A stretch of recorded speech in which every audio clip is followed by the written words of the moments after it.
welcome to the Nonstop Advocates video blog. My name is Jim Pattillo.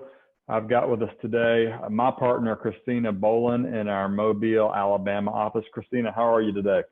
I'm good, Jim. How are you doing? I'm doing well. You're going to talk to us a few minutes about a lot of the COVID claims we've seen. And for those of you who haven't seen it, Christina made a blog post on our Nonstop Advocates blog on the website talking about what carriers need to be prepared for in light of in terms of the creative claims we're going to see. So I'd encourage you all to take a look at that at www.csattorneys.com under our blog column. She posted it on May 1st. It has some great information and a link to her bio as well. Christina, you're really experienced in first-party property, and a lot of the COVID claims we're seeing are touching on that. Talk about what kind of claims and suits we're seeing in general, if you could. In general, we're seeing really suits being brought under the commercial property policies. There's really not much going on under personal lines, which is not surprising. But the interesting thing that we're seeing with this class action stuff is that it's not being brought by your typical policyholder attorney. It's being brought by lawyers who specialize in class action litigation. I know I've personally spoken with some lawyers who make their living suing insurance companies on commercial property policies. It's what they do, and frankly, they're very good at it. And several of these lawyers have told me they're not in a rush to get involved in this now because they don't know where the BI income claims are going to go. So they're being more cautious, taking a wait and see approach. So this stuff that's coming in isn't from the lawyers that you would expect to see filing policyholder claims. So what we're seeing is things that are outside your typical insurance box. So are a lot of those class action attorneys associating people who are a little more nuanced in the first party property from the policyholder side? Not that I've seen thus far. What they're doing privately, I don't know. And none of the litigation has developed such that we really know who the players are other than the people who are doing the advertising and the people who are on the pleadings. So I would assume so. I would hope so.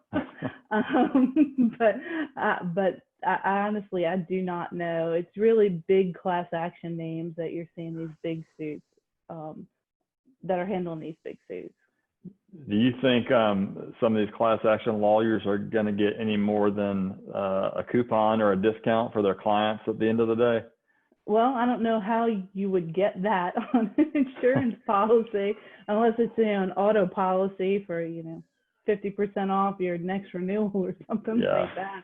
But well, that's what makes it all interesting is I don't know how you divide the recovery in a class when the claims are going to be vastly different. And I'm sure the defense is going to argue that the classes are improper because the claims are so different and they're lacking in commonality. So the coupon approach is not going to work. The discount approach is not going to work. A $3.98 settlement per claimant is probably not going to work in these instances too. So it'll be interesting to see how it all shakes out. And that's when I would expect to see your typical policyholder attorneys coming in and hopefully guiding the litigation a little bit. Yeah, class certification is going to be tough on some of these. I still have somewhere in my files my free Blockbuster gift card from the Blockbuster class action back in when we used to look at rent videos. Okay, so talk about for a second, I know there's obviously commercial BI coverages that are being triggered. What are some other coverages that are implicated in some of these COVID claims? I haven't seen it yet, but what I would expect to see probably 6 to 8 months down the line is suits by shareholders against corporations, because these corporations are going to start having massive losses. And if the BI claims don't come in to fill that gap, something is going to have to. So I'd expect to see suits by shareholders against individual officers trying to trigger D&O coverage, because your D&O coverage is not going to have the same exclusions as you would find in a commercial property policy. There's not going to be a virus exclusion in a D&O policy. They don't have to prove property damage in a D&O policy. So I think some smart lawyers are going to take a hard look at this, and that's where we're going to end up. Interesting. Okay.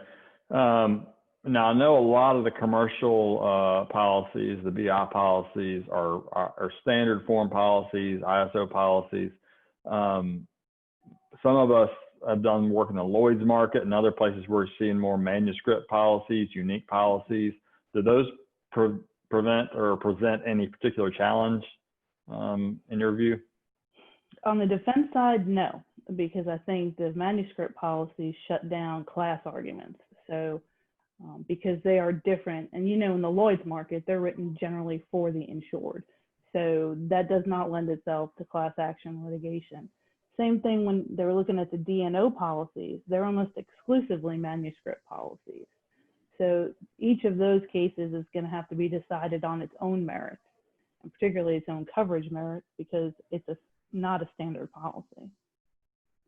Okay, and I know some people watching this may have joined our coverage litigation meetups, which we call CovLit for short. And this topic I'm about to ask you about has come up a couple of times. We've got state legislatures trying to introduce bills to force people to pay claims, and the argument is we never bought this coverage, or we never purchased, the insured never purchased this coverage, we shouldn't have to pay for it. And if that fails, who do you think is going to be on the hook, or who be the next target for the policyholder when they can't get coverage from their carrier? For your standard business, I think it's going to be their agent. I think that's the next logical step.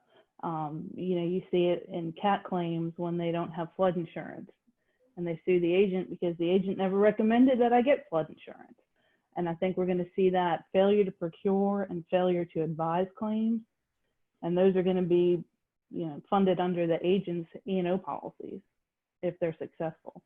But I think that's the next logical step for your general small-time commercial business, is if they can't recover under their own BI property claim, to go after their agent for failing to recommend additional coverages.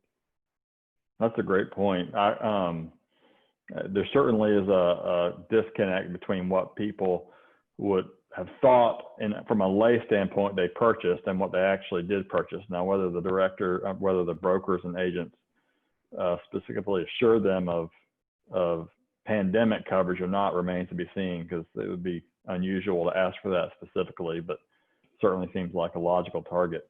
Okay, well, I appreciate your time today, and we'll look forward to getting this video blog out to our clients and to our colleagues.